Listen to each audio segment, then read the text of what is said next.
Kebijakan Taman Nasional Gunung Rinjani terkait pengelolaan dan kuota pendakian disebut telah berdampak pada kerugian masyarakat sehingga mengakibatkan tidak kondusifnya para pihak penerima manfaat dari aktivitas wisata di Gunung Rinjani. Pada Minggu 22 Mei 2022 di Villa Bambu Senaru, seluruh anggota TU dan Trekking Guide Senaru dan Sembalun yang tergabung dalam Forum Wisata Lingkar Utara bersama Ketua BPPD Kabupaten Lombok Utara melakukan pertemuan guna membahas persoalan tersebut. Dalam pertemuan tersebut, Koordinator TU Sembalun mengungkapkan kebijakan yang diterapkan pihak TNGR sejauh ini dirasa sangat merugikan masyarakat, lebih khusus kepada pelaku usaha, baik di Senaru maupun di Sembalun. Betapa tidak, dalam pantauannya salah satu sumber masalah yakni kuota dari aplikasi booking pendakian yang digunakan BTNGR. Pihaknya menduga aplikasi yang dikerjasamakan dengan pihak ketiga tersebut adalah aplikasi abal-abal, sebab kuota pendaki yang ditentukan BTNGR berpotensi terjadi kejanggalan sehingga kemudian dampaknya dapat merugikan masyarakat. Selain itu, pihaknya juga menyinggung soal pengelolaan sampah yang terjadi di Gunung Rinjani. Diakui membersihkan sampah memang sudah menjadi tanggung jawab bersama, namun sejauh ini melihat pihak BTNGR dalam pengelolaan sampah tidak maksimal. Ada beberapa permasalahan di sini ya, kenapa tuntutan itu diletakkan. Yang pertama itu adalah terkait kuota. Jadi sistem kuotasi yang tidak dibarengi dengan perhitungan yang benar, ya, kemudian ini menimbulkan masalah.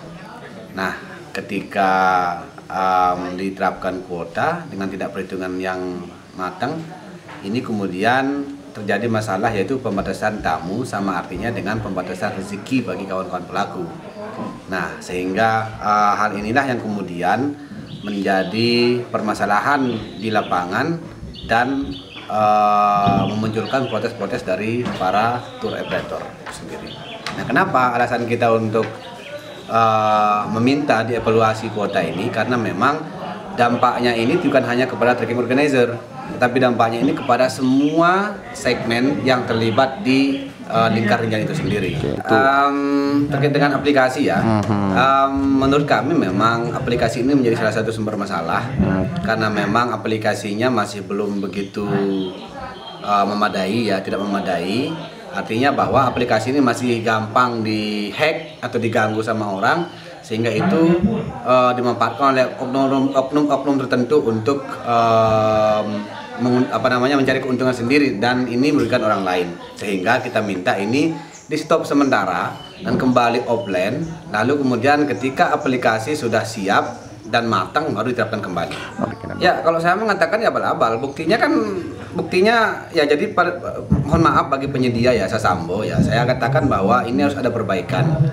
Dan kalau misalnya kami mengatakan ini abal-abal, ya memang faktanya sangat gampang untuk dimainkan.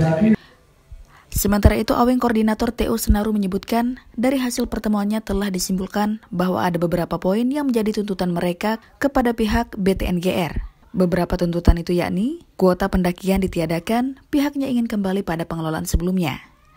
Meminta kepada pihak BTNGR untuk melakukan perbaikan kepada sistem kerja aplikasi Rinjani dan menuntut agar di stop sementara booking online sampai dilakukannya perbaikan sistem kerja aplikasi tersebut.